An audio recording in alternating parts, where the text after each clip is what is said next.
saya tak nafikan lah kan. Saya tak nafikan. Sebab kita ni bikers kan. Kita ni bikers ada keperluan. Ada orang beli motor sebab ada keperluan dia masing-masing. Dan juga ada benda yang dia nak atas motosikal tu. Mungkin dia tak nak teknologi. Dia nak sekadar motosikal biasa. Dia nak bawa pergi kerja saja. Dia tak fikir benda-benda lain tu. Ada orang dia nak teknologi. Dia nak spek yang bagus. Dia nak berasa yang bagus. Sebab dia nak bawa barang.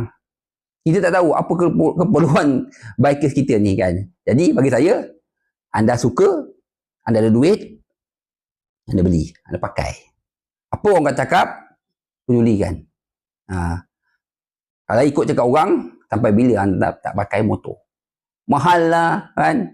Cepat mahal lah kan. Cepat payah dapat lah kan.